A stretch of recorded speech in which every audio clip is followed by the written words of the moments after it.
მე ვიცით რა, მე ერთი რამე ვიცი. მე ოზურგეთის და მისი რაიონის მოსახლეობასთან შეხვედრა მე წინ მაქვს და არაერთი და ეს იქნება ძალიან საინტერესო ჩემთვის საკვირველია, მაგრამ მე ღრმად დარწმუნებული ვარ და მინდა ვიყო და ვარ, როგორ ხა ოზურგეთი რა მარსია თუ მთვარეა, ხო? როგორ შეიძლება ჯამთელმა ადამიანმა, რომელსაც 21 საუკუნეში აქვს საშუალება გაზეთი წაიკითხოს, კარგი დავანებოთ გაზეთს და იმას ტელევიზორს, ინტერნეტი არსებობს, რაღაცა არსებობს, ხო? როგორ შეიძლება თავის საკუთარი აზრი უმრავლესობას ჰქონდეს ის, რომ ის რაც ხდება, ჩვენი პოლიტიკური მარგინალური ფენა, რასაც აკეთებს, რომ ის დადებითია.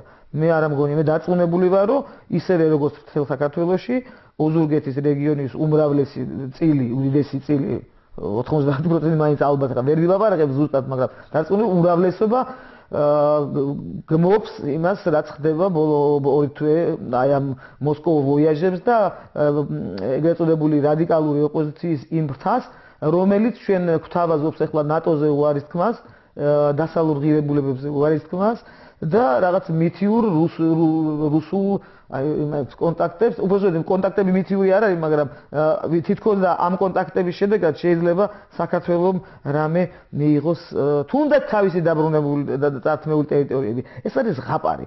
ამის გარდა, ამას წინათაც უკვე იმის მერე, რაც ნოღაიდელი და ბუჯანაძე ერთმანეთს მიყოლებით გაემგზავრნენ და ჩამობრძანდნენ მადლობები და კიდევ აგერ პრაიმერისტებიც განან რიგში ახლა ლეონტიევი დიდი მოაზროვნე. კონსტანტინე ლეონტიევი მაინც ერქვას, ის მისი დიდი წინაპარი არ იქნებოდა დარწმუნებული ვარ, მაგრამ როგორც არის.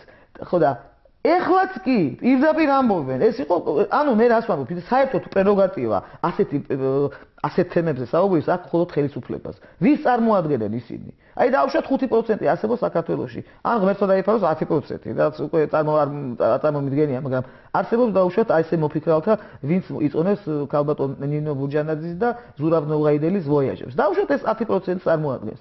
მაგრამ 10% შენა ლეგიტიმური არა ხარ. ვის წარმოადგენენ? ერთადერთი კონტაქტი ვისაც აქ უფლება ეს არის არსებული ხელისუფლება, ხო? ის პოლიტიკური ძალა, რომელიც იმ კონკრეტულ მოცემულ დროში არის ხელისუფლების სათავეში, მხოლოდ მას აქვს ლეგიტიმაცია, მორალური უფლება და იურიდიული უფლება, რომ აწარმოოს მოლაპარაკებები მტერთან.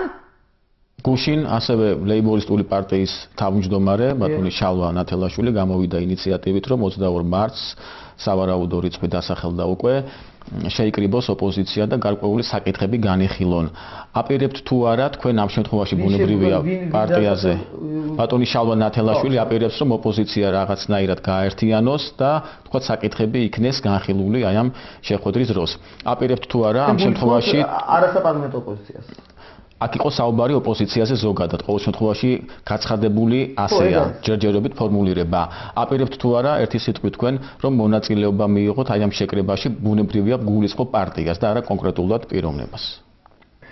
ბევრი ეს პარტიებიდან განსხვავებით, რომლებიც არაღირებულებების გარშემო მოიკრიბებიან და საერთო ღირებულების როგორც უნდა იყოს ნორმალურ ქვეყნებში, არამედ ერთია კაცის ან ერთი ადამიანის ან ერთი ხელისუფლების სიძულვილით ვერც ერთი სიძულვილზე გაერთიანებული ერთობა ვერ იქნება ეფექტური. იმიტომ რომ პოზიტიური იდეა არ აქვს.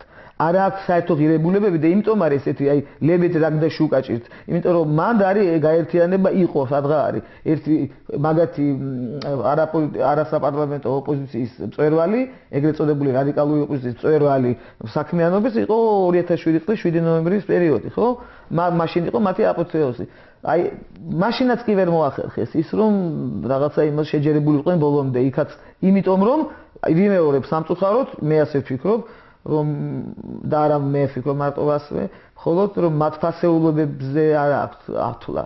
ეს გაერთიანება არის მექანიკური და ნეგატივზე ორიენტირებული, ანუ პირდაპირ ხელისუფლების ჩამოსაშლელად და ამ ხელისუფლების ჩამოშლაში ქვეყანა შემოეშალათ. ამას ვეპატიობთ პირველ ყოვლად. ბოლო კითხვა და ამით უკვე ამოიწურება ჩვენთვის განკუთვნილი საეთერო დრო, გასაგებია, არჩევნები თქვენი აზრით ჩატარდება ობიექტურად თუ გაყალბდება? მე დარწმუნებული ვარ, რომ გაყალბება რომ უნდოდეს და ჭირდებოდეს დაუშვათ სახელმწიფო ძალას არ დაჭირდება. იმიტომ რომ ყველა მონაცემებით ყოველ შემთხვევაში, რა ვიცი, მე ვისთანატრიალებ ტაქსის ზღოლეს ვეკითხებით ხოლმე, აი ტაქსის ზღოლეს, უბრალოდ ხალხის აზრი მაინტერესებს. ჩემი გარება გასაგებია.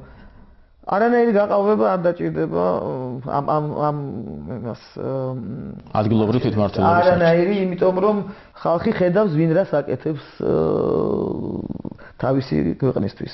და იმასაც ხედავს, იმიტომ რომ მე მიხარია ეს აუცილებლად უნდა დავამატო, რომ ესე არ არის, იცით, რომ აი დავუშვათ რამდენიმე ჟურნალისტმა ჩემი პოზიციიდან გამომდინარე, რაც მე აი გამიცხადები აქამდე კიმაი თქვენო ხელისუფლებას უჭერთ ხარს რატომ მაშინ გია თორთლაძეო ხო საქმეც მაგაშია რომ რატომაც ხშირად ხელისუფლების ხარდაჭერა გონიათ ის რაც უბრალოდ კონსტრუქციული მე ხარს დაუჭერ ხელისუფლებასაც ნებისმიერ პოლიტიკურ ოპოზიციურ ძალასაც რომელიც იქნება ქვეყნისთვის კონსტრუქტიული და ქვეყნის პროგრესზე და განვითარებაზე და აყვავებაზე ორიენტირებული ესმის ბატონშავა და ამდენად მე ის კი არა მაქვს რომ ახლა ჩვენი იგივე თეასიჭინავასთან საუბარში მე უთხარი კიდეც IMF-ი კვირის წინ რომ ნებისმიერი პოლიტიკური ძალა ხო იმიტომ რომ ჩვენ ვართ საპარლამენტო ოპოზიცია ხო ნებისმიერი პოლიტიკური ძალა რომელიც აი ამ პრინციპს მისდევს ჩემთვის მისაღები პარტნიორია თუ შენ სახელმწიფოს